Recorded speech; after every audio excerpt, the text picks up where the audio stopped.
No, I changed those views when the Bush administration changed what Fannie Mae and Freddie Mac were doing.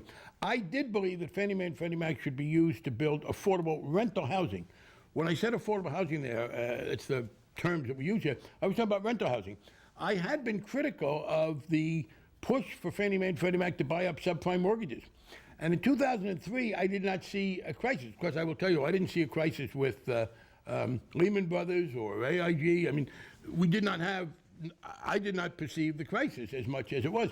I think it was encouraged and brought about by subprime lending. And here's the sequence.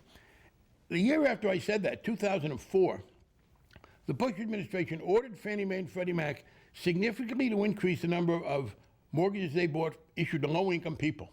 I criticized that at the time in 2004. There's another quote that doesn't get mentioned as much in Bloomberg saying, this is bad for the borrowers and it's bad for Fannie Mae and Freddie Mac.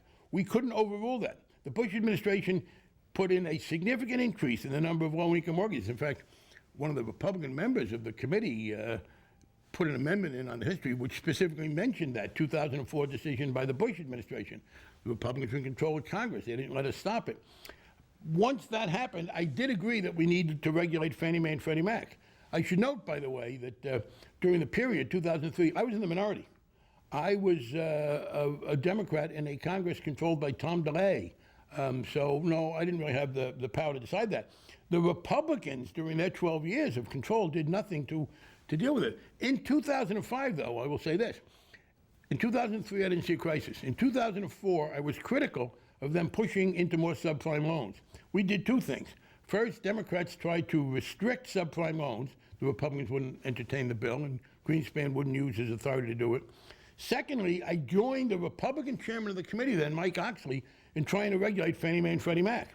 Now, I voted in committee for a bill in 2005 to regulate Fannie Mae and Freddie Mac. I was in the minority, remember. This was a Republican Congress. The bill passed the committee. It went to the floor. At that point, the Republican leadership ordered Oxley to put in an amendment that cut out affordable rental housing. I voted against the bill because of that, but I was still for the Fannie Mae, Freddie Mac regulation. But here's the point. This is a Republican Congress.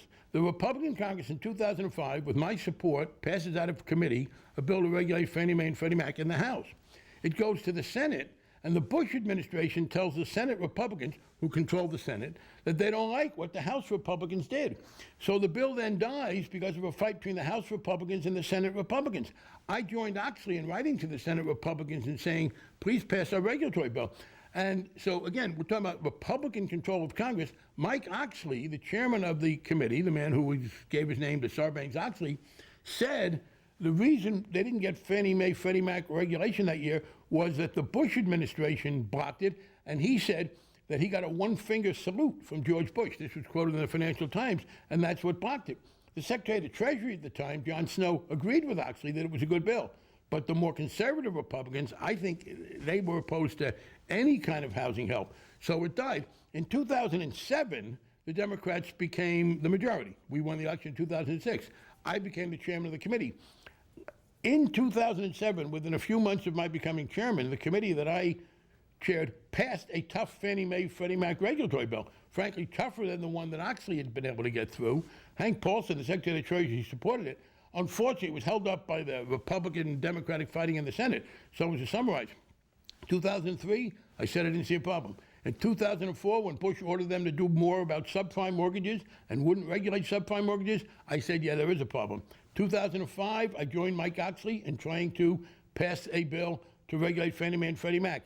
It was defeated by intra-Republican feuding, Republican House, Republican Senate, Republican President. In 2007, when I, for the first time, was the chairman and we were in the majority, we passed the good bill. Unfortunately, it was delayed in the Senate until 2008, and by that time, too many subprime mortgages had been bought, and it was too late.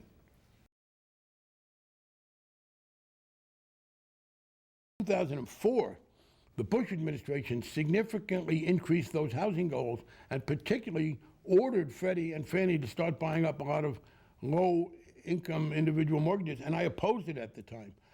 I do think going forward we have to separate out the function of providing liquidity for the mortgage market in general and some form of subsidy. They should not be in the same entity. It was a mistake to have them in the same shareholder-owned corporation. And I believe going forward you're going to see a total rewriting of housing finance. Some of this can go, one of the things that happened under the Bush administration was the FHA was allowed to deteriorate. We're building that back up again with safeguards. So I think the answer is you separate out the function of providing liquidity in general for the mortgage market and doing some subsidy. And in my judgment, the subsidy, again, as I said before, should be focused on affordable rental housing, not in pushing low-income people into owning homes that they can't afford.